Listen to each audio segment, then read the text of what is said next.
Thank you for joining today's session on Safe Workplaces Dialogues. This is a monthly discussion series focusing on key aspects of workplace safety and compliance.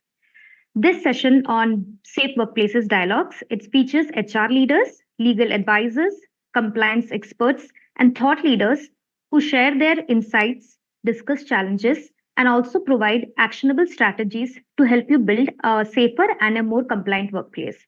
Myself, Ipsita, I'm a senior in-house counsel at Lockheed, and I'll be facilitating today's discussion on DI resolutions for 2025 in Indian workplaces.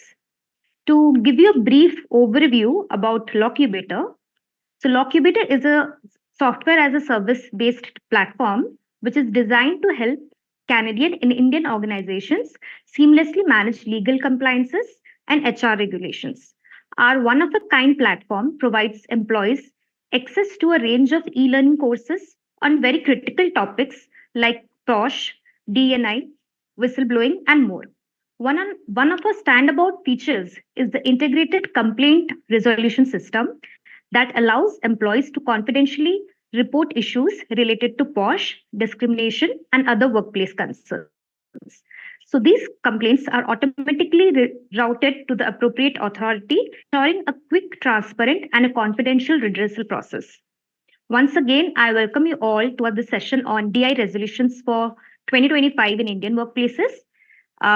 We realize that at organizations worldwide, they're increasingly recognizing the importance of diversity, equity, and inclusion. Similarly, the Indian workplaces are also making significant strides in creating environments that embrace and celebrate diversity. So, today in this session of Safe Workplaces Dialogues, we'll explore the key resolutions for 2025, which will focus on enhancing representation, implementing inclusive policies, and raising awareness that drives meaningful change.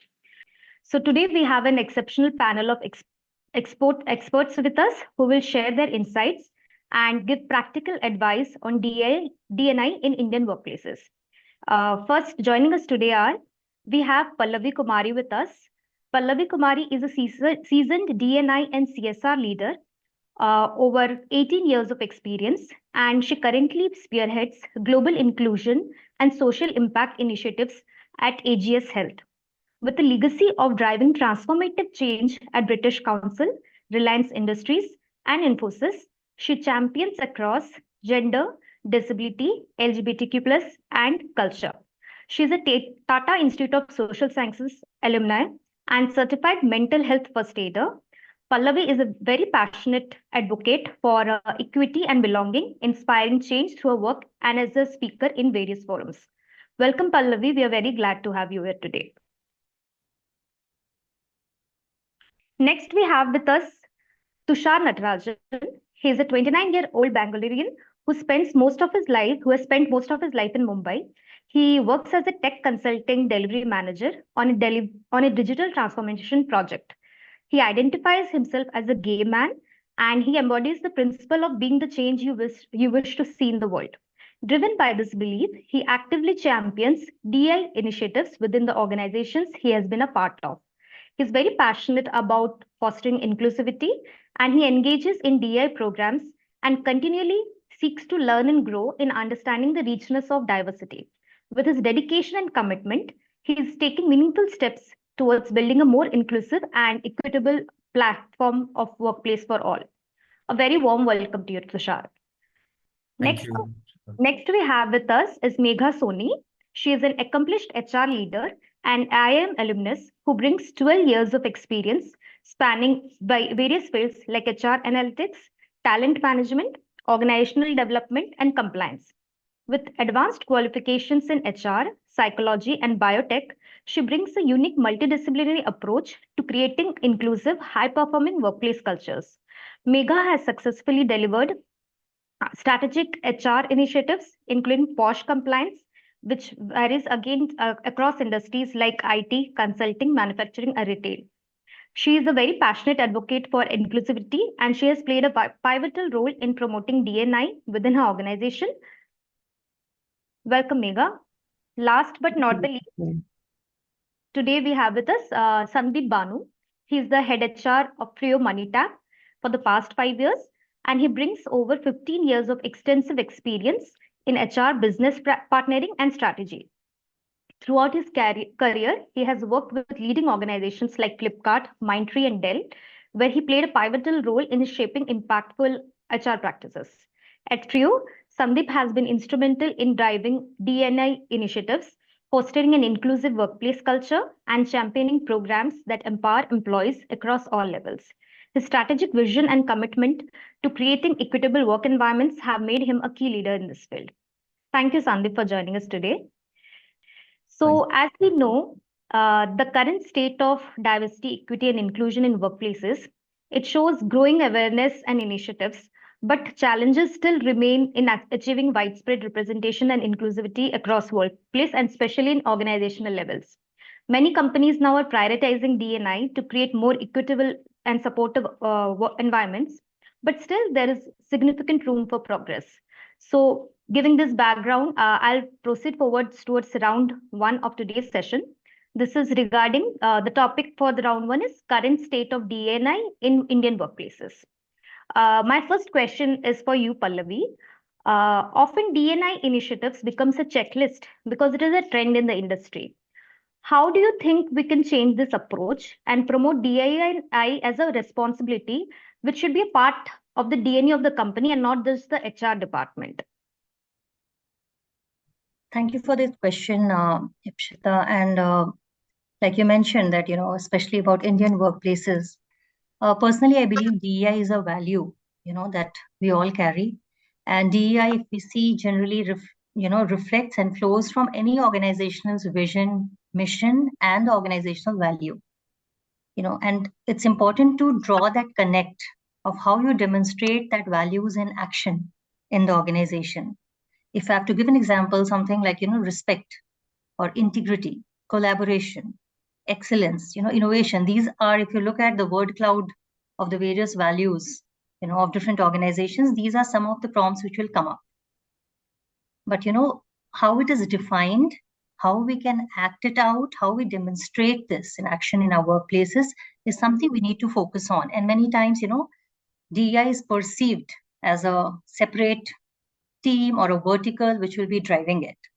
So to make it more of, I would say a culture of organization, it's very important to see how we are thinking, are we acting it out, how are we inspiring other people in our ecosystem to act. So that is the key area to focus on, to draw the linkages from the organizational value and demonstrate the organizational value to the DEI, to bring in the DEI culture, right? The other thing I would like to say that, we say DEI flows from the top. Leaders need to be accountable. They need to be demonstrating the values. And of course, that is very critical. But having said that, we can't wait layer by layer, right? So when we start, the day anyone joins an organization, we all sign up to something called work code of conduct, right? Different ways. So how do we stand up to it? We all pledge it, and there are different ways every organization ensures we do it when we are joining. But then how do we continue that engagement to make people understand why what we are saying and how it has to be done? The question why and how, that is something we have to weave it together when we say DEI.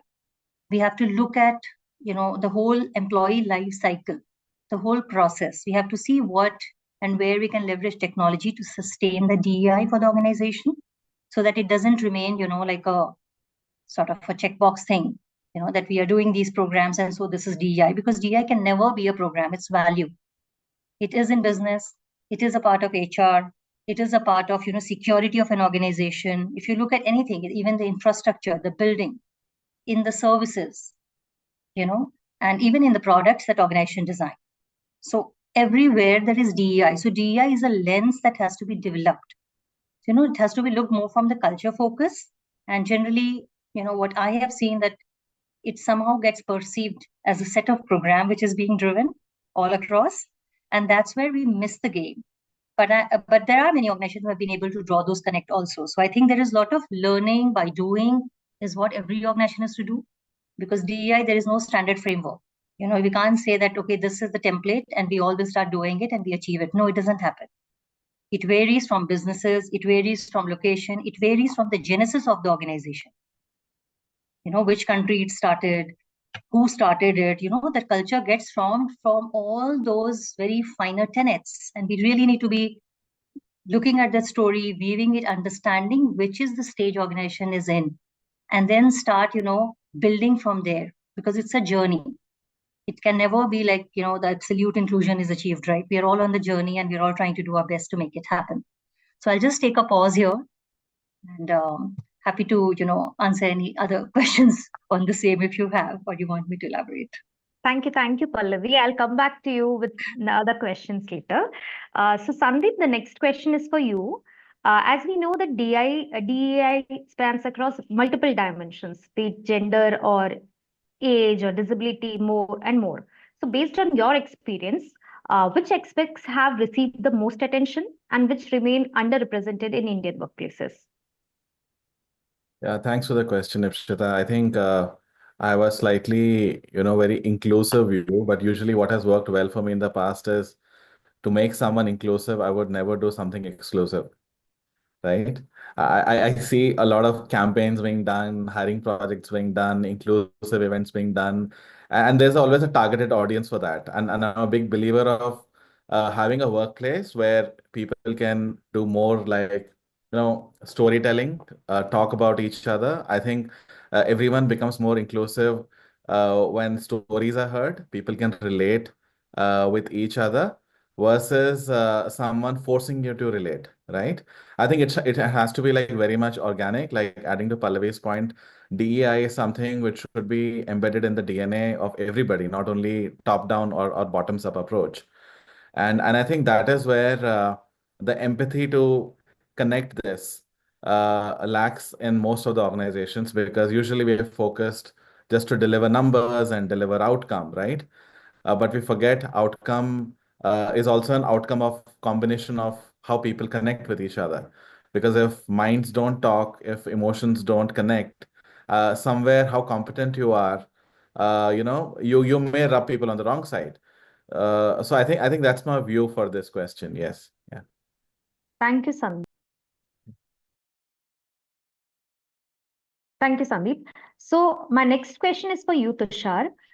Being a DNI advocate, we have heard about organizational efforts, but from your personal journey, what can employees do to actively participate in changing a company's diversity culture?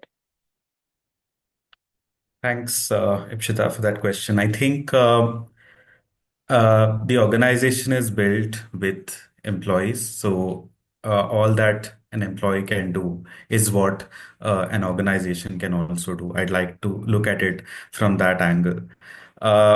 And as Pallavi rightly mentioned, we often look at DEI from a top-down approach, which may or may not work. It may work if we have a leadership sponsor, and it will work immensely well.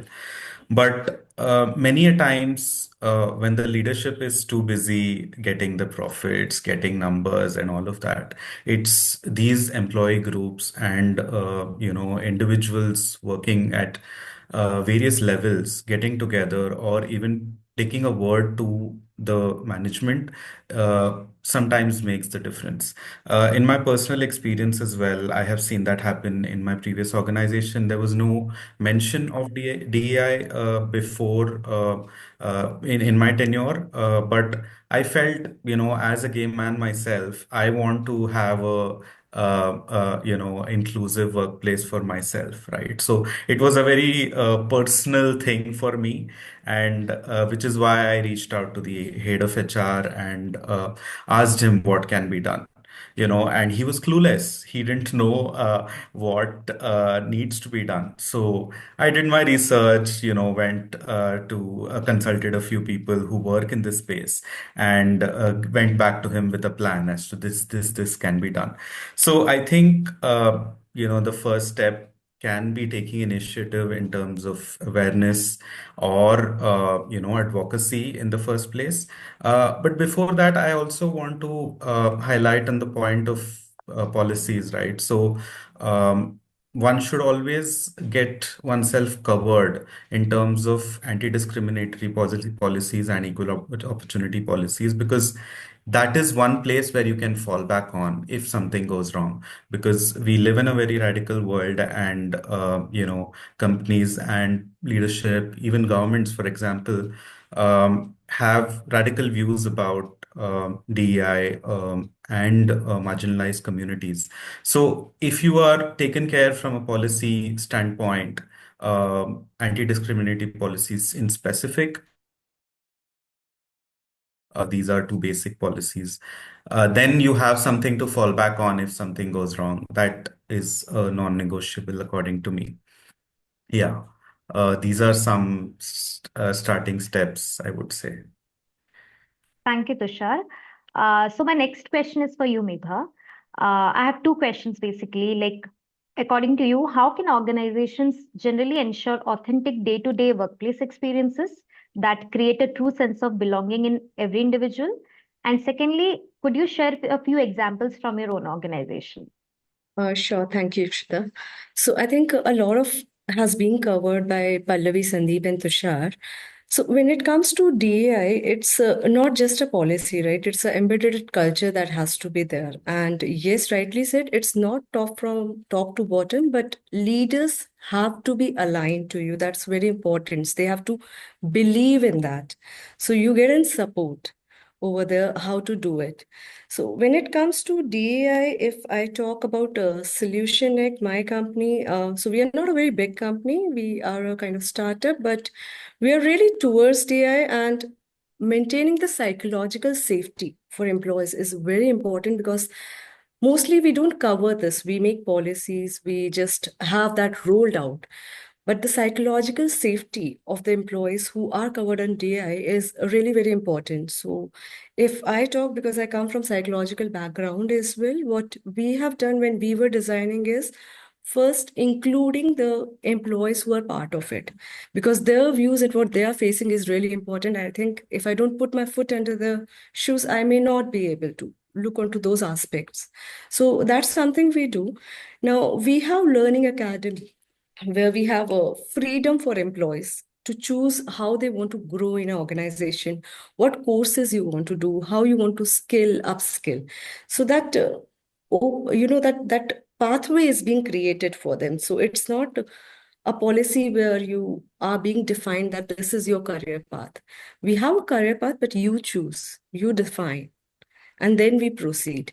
And then open communication is one thing which is really very important. You have to talk, you have to have groups or pods of employees who are advocating it. So we have certain committees all around DEI. We are not working in a way that it's a process being run by HR, but there have been different committees which spread the message across of inclusivity, DEI, and how it has to work to normalize it altogether. So our focus is on normalizing it, not taking as an initiative which differentiate them altogether.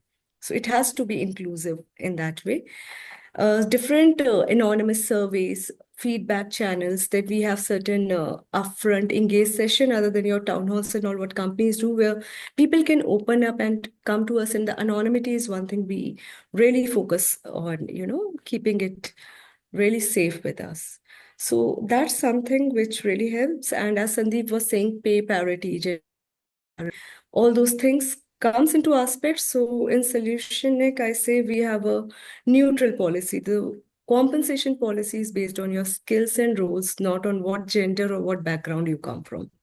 So we also had an EcoVadis survey done, and we got certified. So our pay ratio was 0. There was no disparity in that.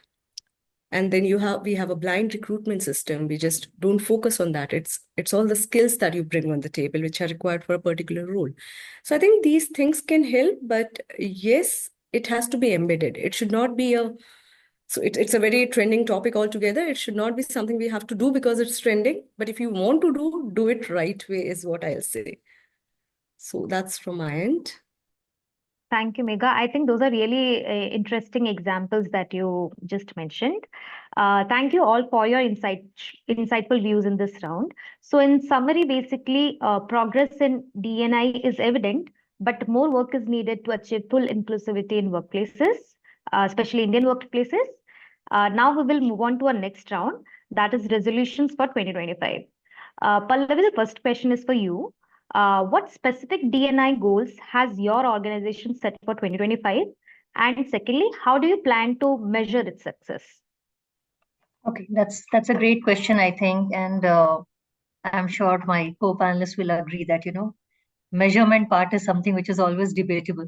And but yeah, so yes, our organization, we are focusing largely, on gender. When I say gender, of course, increasing representation of women overall, as well as women managers and above, and the leadership. Those are the three metrics in gender that we look at. Then we are looking at also the inclusive resources, which includes persons with disability and people affiliated with LGBTQ plus community. So we are looking at strengthening representation in these areas. Besides this, we are also tracking, their movement across the employee life cycle, because getting them is one, but whether they are growing or not, and if they are moving out, why, so we are delving into this why.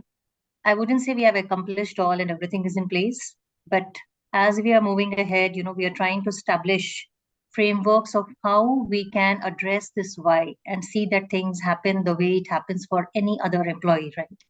The idea is, again, when we say inclusion, practicing equitability across. That's where we are looking at it. Now, second part where I would say this is diversity measurement. Now, the inclusion measurement is the second part, where we look at, the pulse surveys, our employee survey that we do, and we try to see that, we have certain section of questions which are assigned, and we try to assess those responses and come to a score. And we try to see that how we are further strengthening those scores, more than strengthening those numbers, more quality,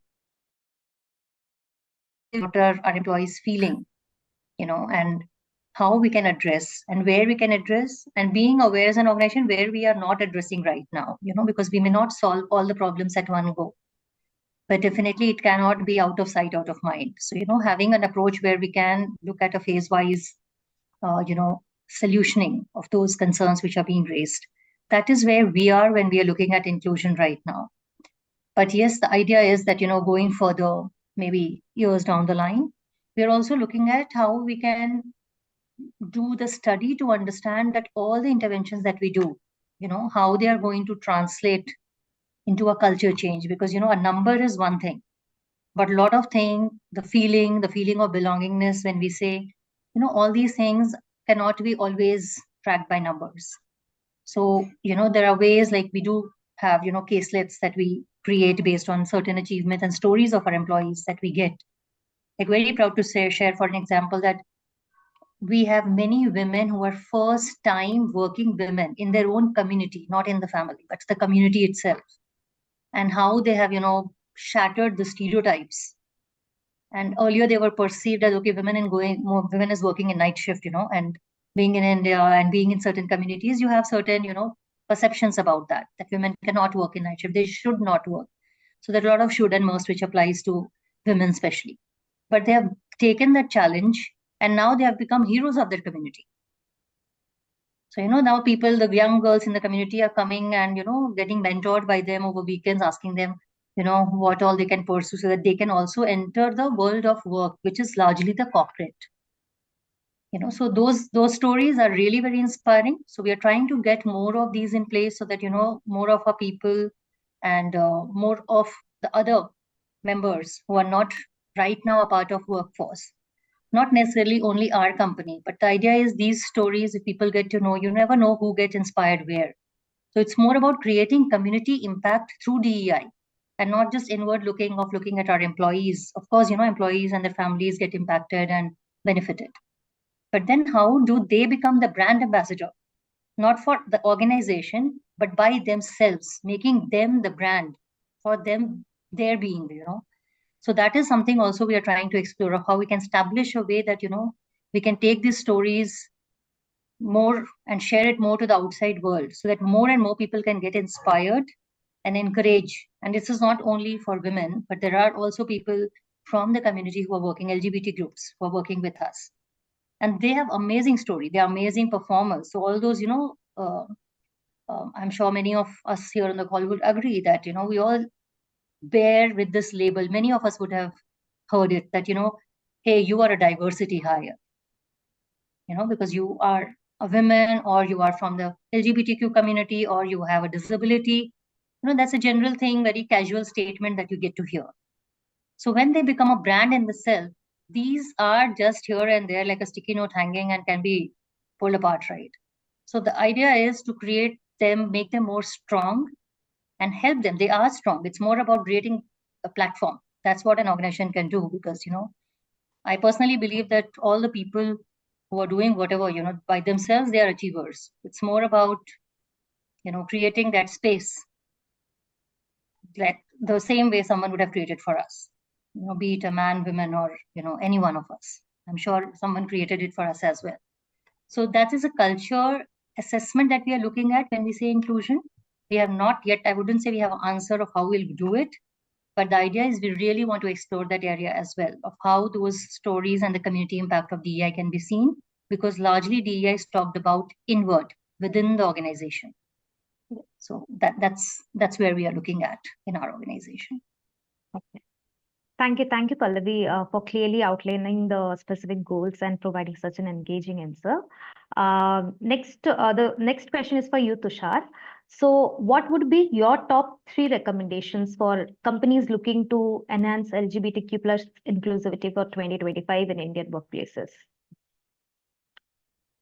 So my first recommendation, which creates the basis for all recommendations, I believe, is to keep the person or your employee in mind before thinking about anything in terms of DEI policy.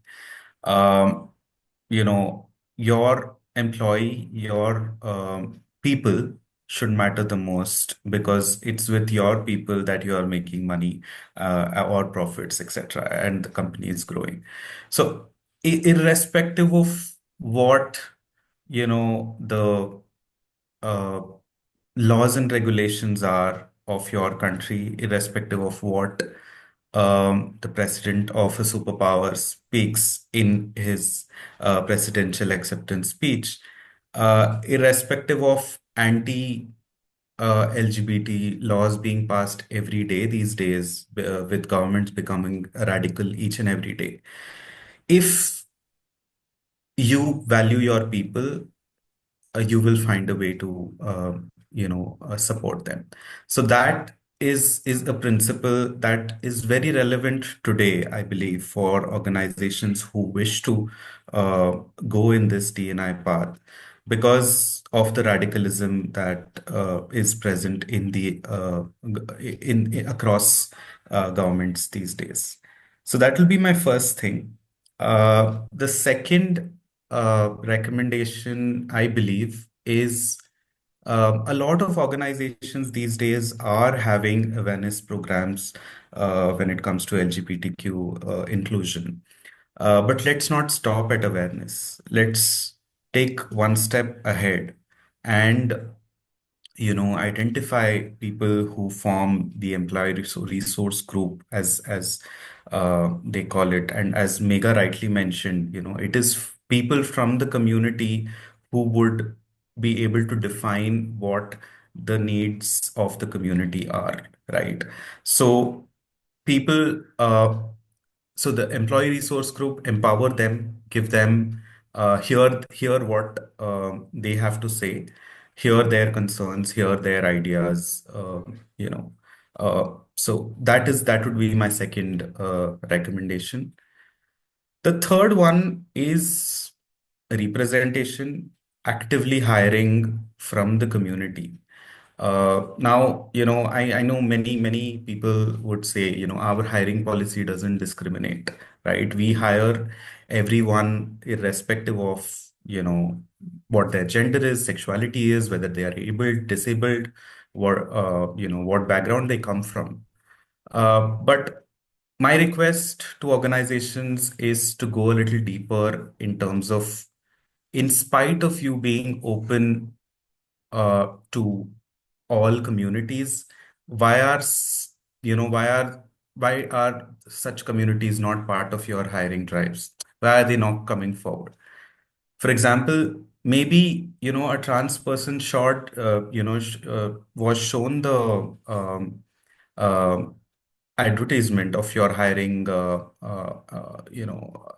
post, but the security guard in your office denied, entry to that person. So that's one example. Maybe you printed the advertisement in an image, and a person with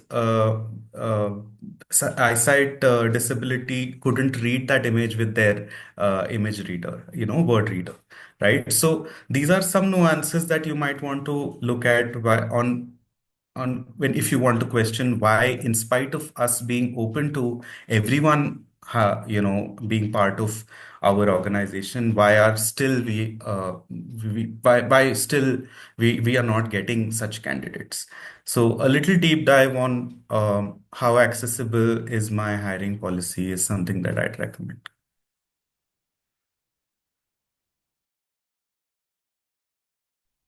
You're on mute, I think. Yeah, sorry. So thank you, Tushar, for presenting the recommendations with both detail and clarity. My next question is for you, Megha. What policies or practices do you follow in your organization specifically that significantly accelerates progress towards gender equality in Indian workplaces?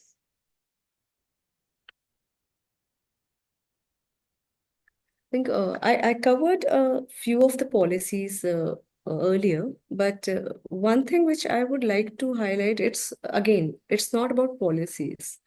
DI is something, do it when you are ready. First thing, it's very important. If you're not ready in organization, because it's my personal experience when I joined in 2021, we were not ready. So we did a pulse check about how people are. Are they ready to accept?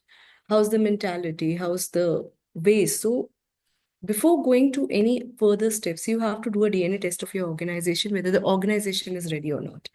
When it comes to, as I said, we have different policies which cater to DI. Like we have one approach where homecoming is. It's a program where we specifically focus on women who have been on a career break.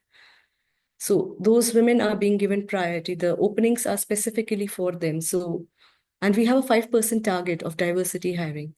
We do define that what diversity we have to hire, but that's something we focus on. Then our paternity leaves, extended maternity leaves for helping them support their families. And if it comes to wellness, we have collaborated with firms where you have to make them, to have a psychological safety altogether, where counselors are free of cost. They can go and the data remains anonymous. That is not shared even with us. So counselors, psychiatrists, all those things have been a part of our policy.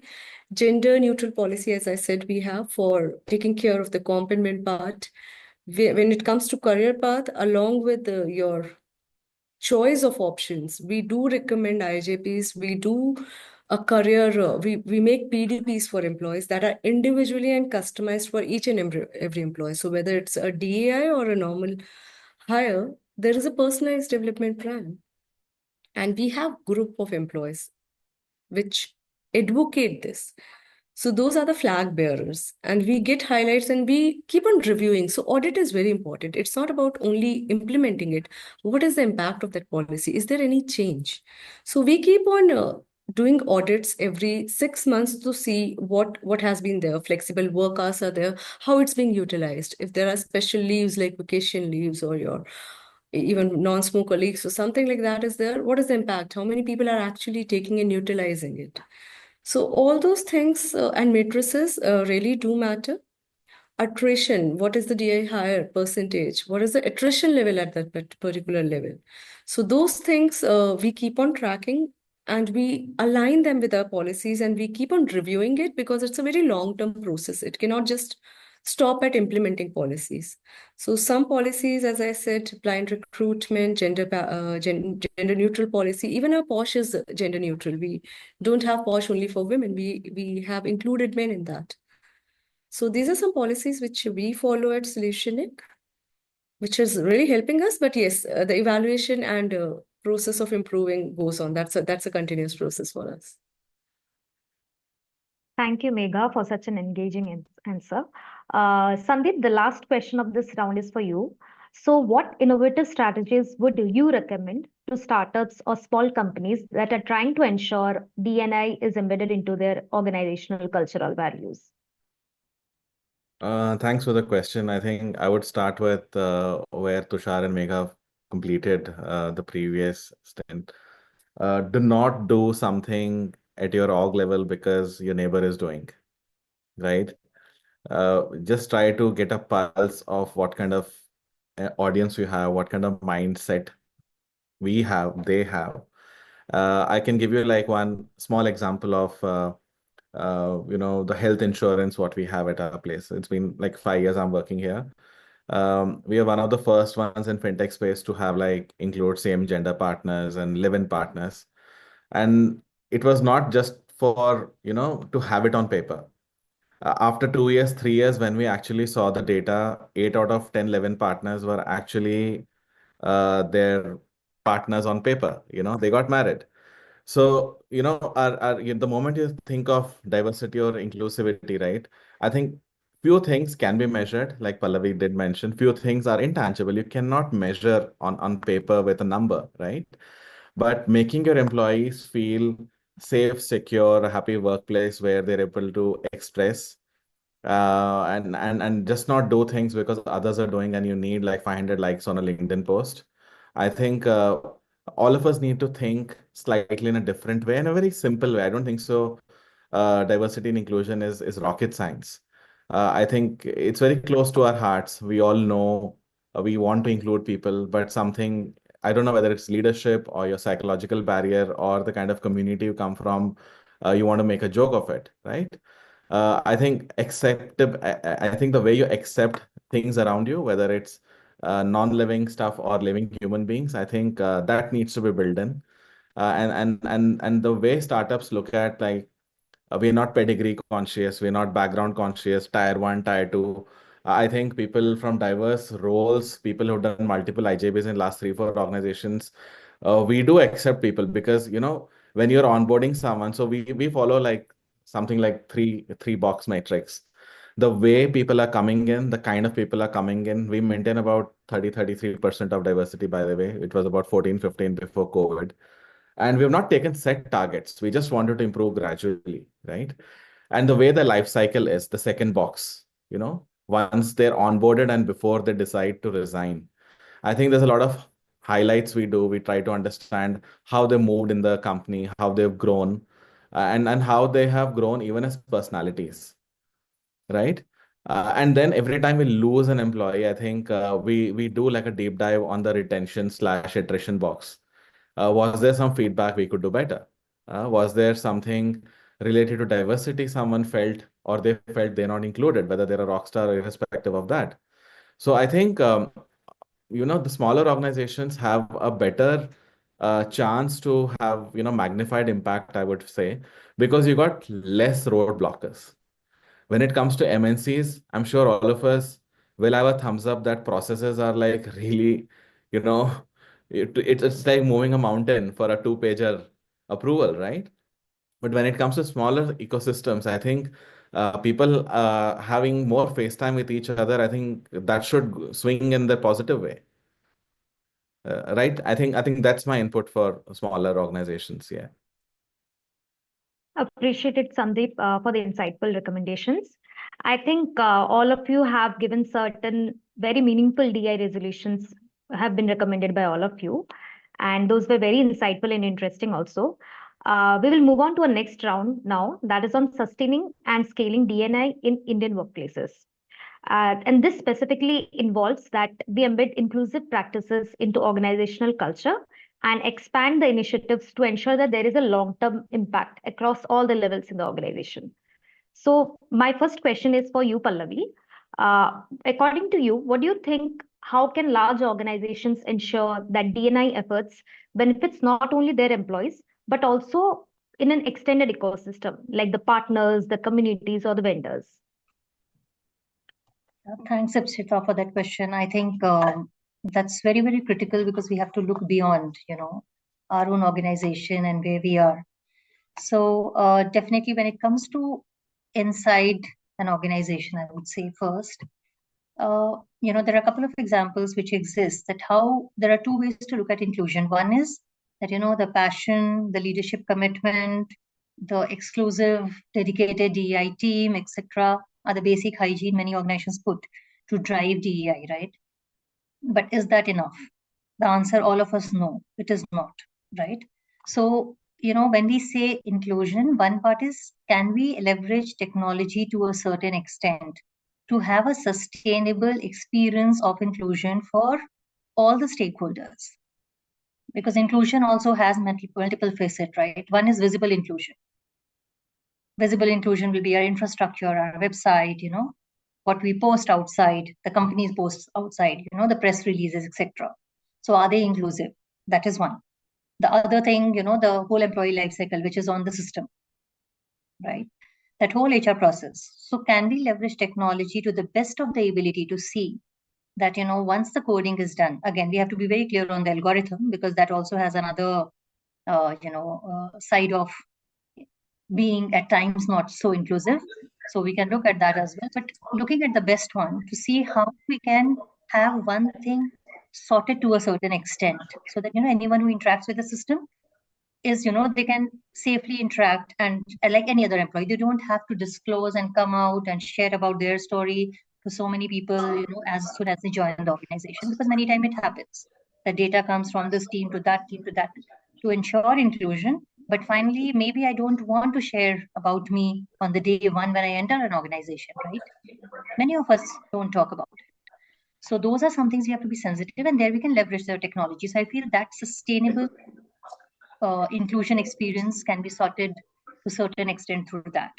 And then, of course, looking at, very beautifully, I think Tushar and Sandeep and Megha were saying, and I was just thinking aloud and putting some points, we need to be very clear of what we are trying to achieve and who is getting impacted, right?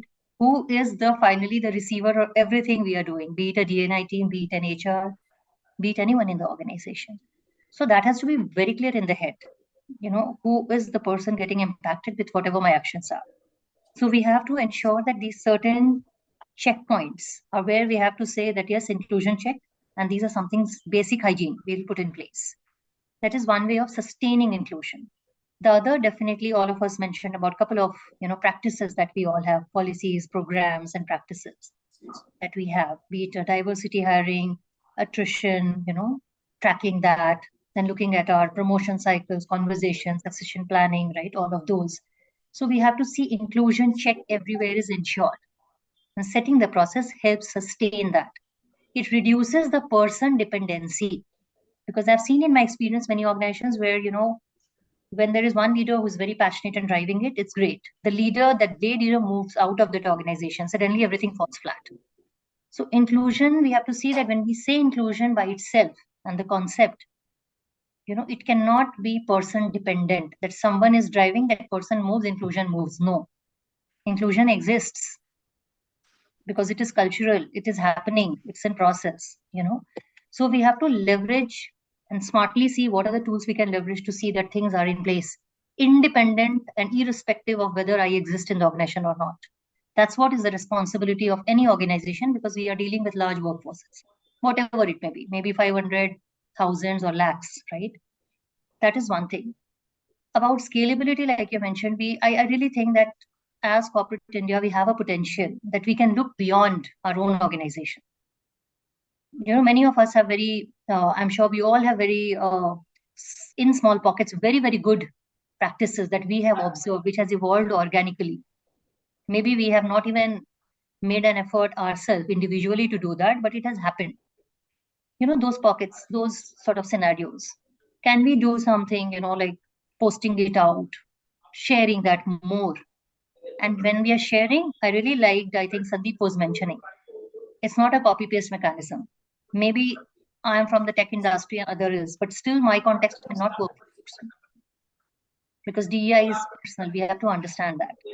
So how do we get that inspiration done? Or can we share our learning that this worked for me like this, but if I have an experience that it has worked maybe in a media industry differently, and I think that, my peer is there and I'm connected and I would like to share, I can always share my ideas.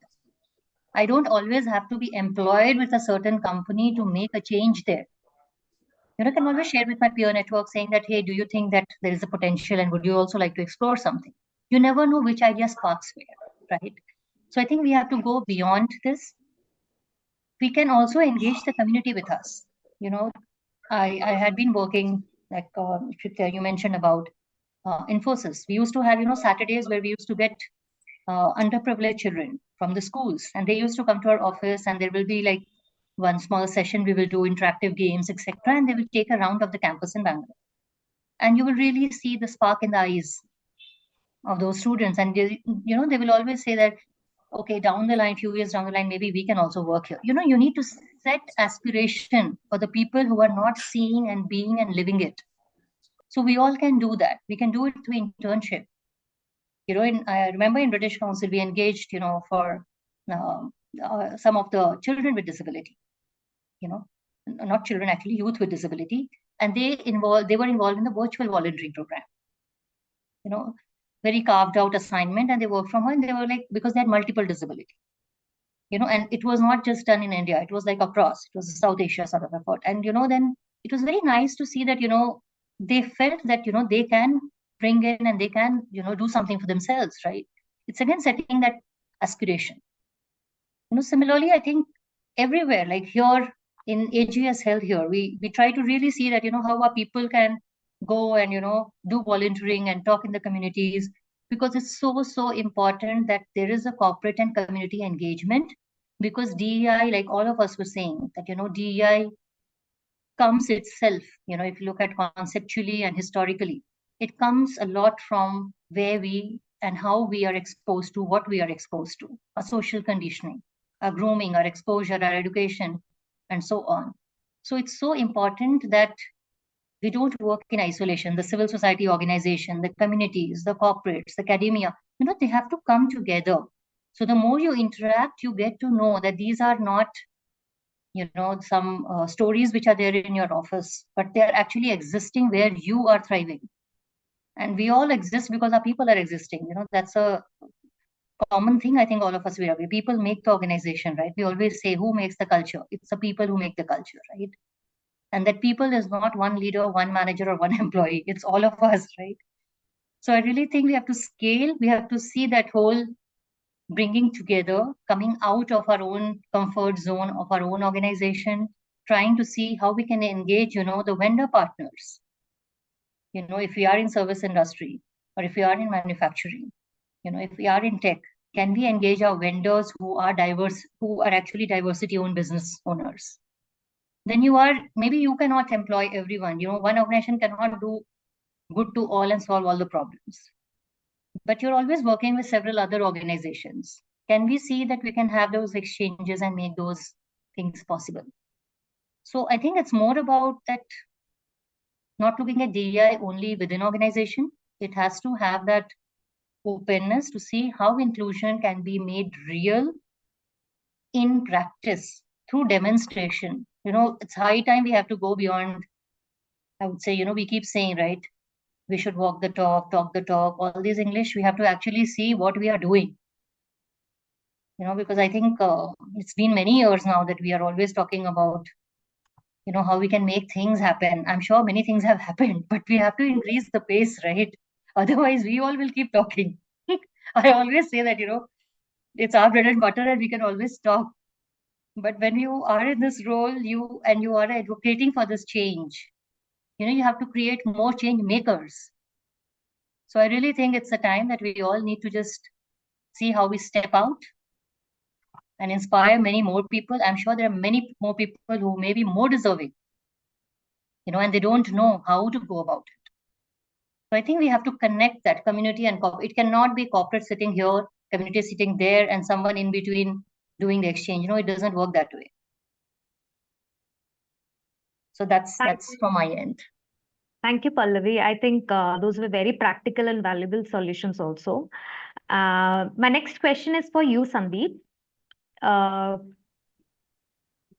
So what are the most common blind spots or missteps that you think, Sandeep, organizations face when we try to scale up the DEI initiatives? And secondly, how do you think we can avoid them? Yeah, I think you know, very very prominent part, like how Pallavi mentioned also, we need to know why we're doing and what, right? Sometimes organizations want to have initiatives without a clear purpose. I think purpose should be the starting point because that helps you craft a small journey and have a roadmap that let's do A, B, C, D with XYZ timelines. So usually, people just want to do DAI or, the moment some Women's Day comes up, you'll find these 3, 4 heat points, where you find a spike in social media posts, the Pride month. I'm like, "Arey, Pride should be across the year, not only that one month. Yeah, come on. My view is, if organizations start making inclusivity like a daily, how we all have water and we all have shower. I think it's a normal thing. We can't have like seasonal spikes of showing affection, right? I think that is what is my key takeaway, and I would, usually see even when I talk to my friends, I usually pull their leg. Your posts or anything you were doing were very seasonal. Yeah, entire year you should be doing. It's not like only when there is a special World Day or World Month you're trying to do. It's okay to brand a little bit more, but you just can't wake up. So I think these are the common things, I think, Ipshita, where the blind spots also occur because it has to be like an everyday regime because the more regularly you do, it brings in consistency. It helps you measure your initiatives in a better way, in a subtle way. And within the community, within the office, outside your organization, I think both places you can create subtle impact when things are consistent. Yes. So I I think. completely agree with you, Sandeep. Thank you for that. Tushar, my next question is for you. According to you, how can storytelling and personal narratives be used effectively to sustain and humanize D&I efforts in the workplace? Thanks for that question, Ipshita. So, we spend about 8 to 10 hours on an average at the workplace, and that's a lot of time during our awake hours during the day. And we should be able to bring our true self, the true self we are at the workplace. Um, Given that, I think stories, our personal journeys, become a very, very integral part of our workplace conversations. It is part of who we are, it's part of who I am, right? So I'd like to also pick up on what Megha spoke about psychological safety, right? I should have the psychological safety to bring up my original self, my true self to the workplace. To give you an example, I have heard from many people, that in the organization that, oh, we are open to everybody, we are inclusive. Uh, we don't discriminate against anybody. But why do you want to talk about being gay at the organization? What does it have to do with, your work here? It's something that it's your personal affair. I would disagree there because it is bringing my true self to the organization. As a straight person, if I am able to talk about my marriage next month, if I am able to talk about my work, my wife's abilities or whatever, me having a child, etc., that is bringing my sexuality into the organization. Why is that encouraged and the others discouraged, right? So having that psychological safety to talk about yourself through stories is extremely powerful, and that's how you uh, get to know people. You get to know people whom you work with, and you build empathy around it. That is key to answer your question. Building empathy is key to uh, key result of storytelling and bringing it to the organization. I'd also like to mention that you bring in the human connect through stories, right? Leaders, many influential leaders use stories to uh, talk about various abstract things that they bring into organizations. And uh, people are immensely inspired by it because of the story attached to it. So bringing in a story element or a personal journey element along with data always works according to me, because data is good, metrics are good, but a personal element of a story is also very helpful. So that would be my take, Shita. Thank you, Tushar. I think that was really thoughtful. The last question of this round is for Megha. Megha, technology is playing an increasing role in shaping workplaces. So, according to you, how can organizations leverage technology to create scalable as well as inclusive DI initiatives while they are also ensuring that they are human centric?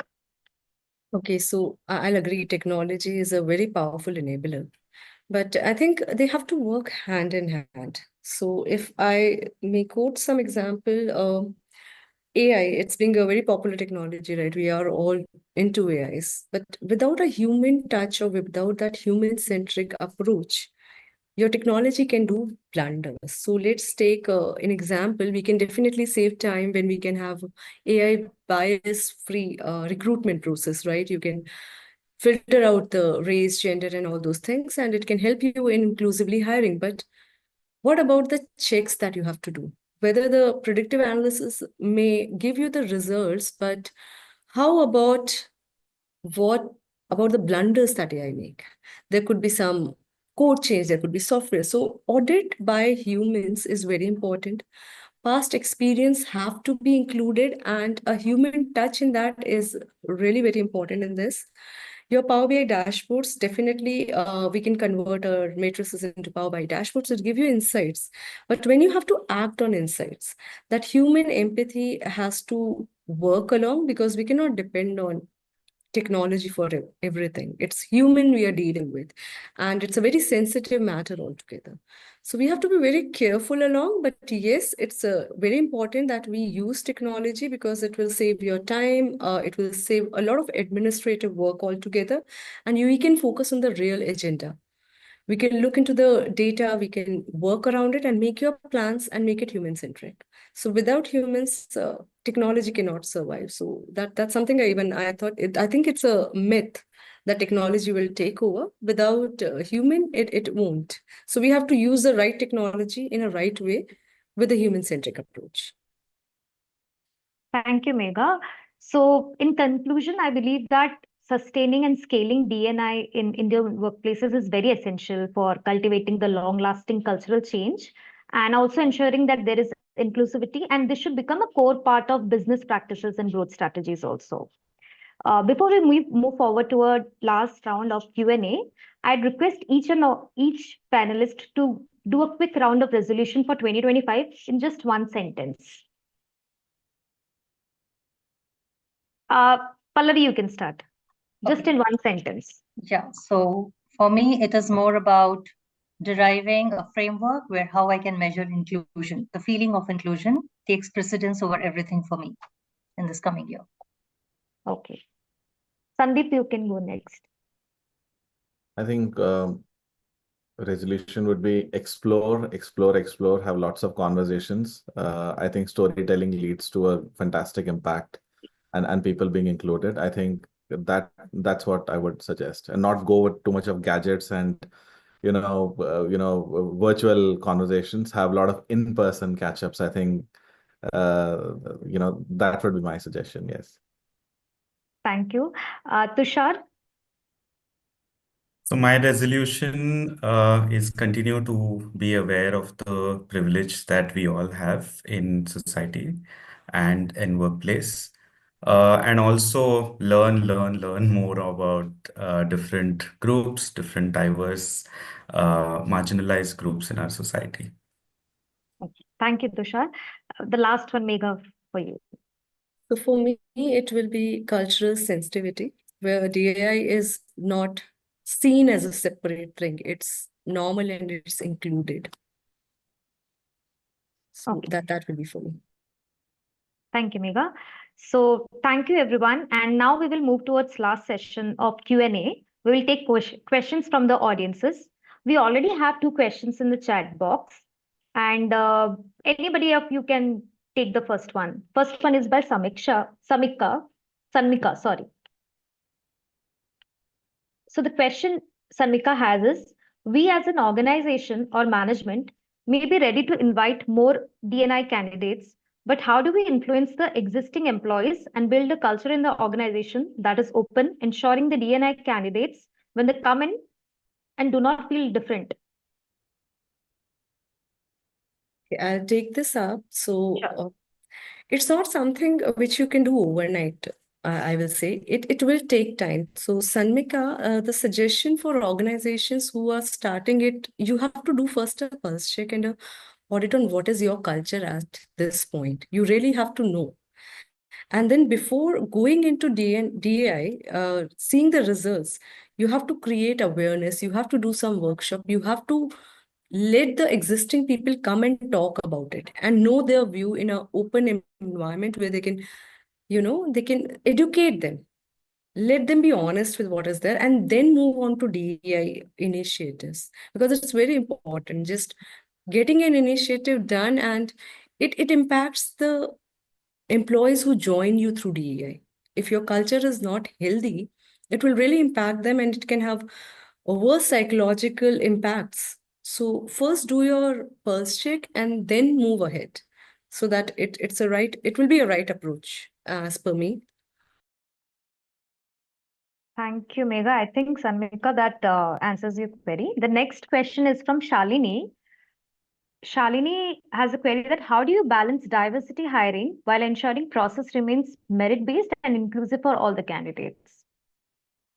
Anybody can take it up. Okay, so, I would attempt to respond to this question. So see, when we are doing diversity hiring, and like you have mentioned, how do you balance diversity hiring, ensuring process remains merit-based? So when we do diversity hiring, we are never compromising on the competencies and skills. If you look at an inclusive recruitment process, there is always a set of competency which is required for that role, and we assess the candidates on those. So there is no compromise being done on the skill sets that a role requires, right? So merit definitely, I don't think it comes in the question itself. That is standard. We do diversity hiring because till now, unfortunately, we have not arrived to a common ground as organizations where, our regular hiring process can bring in diverse resumes, right? That's why there is a conscious effort made saying that, okay, let's do diversity hiring. Now, having said that, there can be certain specific diversity hiring done for certain specific roles when it comes to certain forms of disabilities related. If I have to give an example, something like if there's a role which requires some electrical, work to be done, and, knowledge of something like a red, green, blue wire thing needs to be there. There you cannot take someone who has, concerns with color blindness, right? So those are the times when you say that, okay, we will ensure that, the people who we hire do not have this. You don't say it, but we ensure that, we know that we can't hire someone like this in this role. But those will be very few set of rules, because we as individuals may not know all the type of diversity and what it brings, right? So you are not compromising on merit. So don't worry on that. I think it's more about going out with a very, very positive intention that we want to get diversity candidate in. Keep your job openings open. See, if I am skilled, I'll apply for a job, right? If we are not skilled, we'll never apply for the job, even if we are a diversity or whatever we may call ourselves. So trust the people. Trust that, people who come to world of work has some experience. They know what they are trained into, where they are pitching into. And then we can go ahead and set expectations. That's very important. Thank you, Pallavi. I think that answers his query, Shalini. Any other questions do we have from the audience? How do we measure the success of our DEI initiatives? Tushar or Sandeep, anybody wants to take it up? Yeah, I think I can take a stab at it. I think more than measuring the success, I think every initiative, a starting point and where you want to be. I think that roadmap, my previous point also, if that is carved out with a clear purpose, I'm sure we'll fall. We'll obviously fall and improve quarter on quarter or year because uh, sometimes DEI can be more an NPS based few of the questions, dipstick policies, programs. Like I can give you one example for our hiring. What has worked very well for us at junior level, mid level, and senior level. At junior level, when we are looking at few specific skill sets like marketing, content, tech, backend, right? We kind of understood to go to different campuses also with a mindset of bringing in diverse talent, diverse backgrounds, right? And we have kind of filtered some, at times also a few colleges where we have seen higher traction of female candidates applying, right? Uh, for the mid management, what's really worked well for us is, a lot of employee referrals, a lot of testimonials done by people who have joined via referral. So a referral getting more referrals. So we are clocking at about 40%. So that is working very well for us. And at a senior leadership level, the way we network, the way we have seen people networking also at mid senior level, I think that can be one more strategy. I think for the previous question also, and it was related to TA, right? Balanced hiring. I think these kind of things where we are being watchful of why. I think it's easy for you to track. Unless you want to have a number in an Excel sheet to be tracked every day, I think that's not how DA should be done. A lot of qualitative inputs also matter a lot when you're tracking, right? A lot of employer branding initiatives can also qualify under that. Yeah, I hope I answered that. Thank you, Sandeep. I guess I think that answers the question. If we don't have any question, do we have any other questions from our panelists, sorry, from the audience? Okay, so I think we are towards the end of the session today, and I believe this was a very meaningful conversation that we had, and I think this was a wonderful start basically to discuss D&I specifically. So a very big thank you to all our panelists for all the valuable insights that you shared with us today, and to all the participants also for being a part of today's session. We look forward to have such meaningful conversations in future also with Lockubator. And until then, I guess let's continue working together to create a diverse, equitable, and more respectful workplaces. Thank you. Thank you, everyone.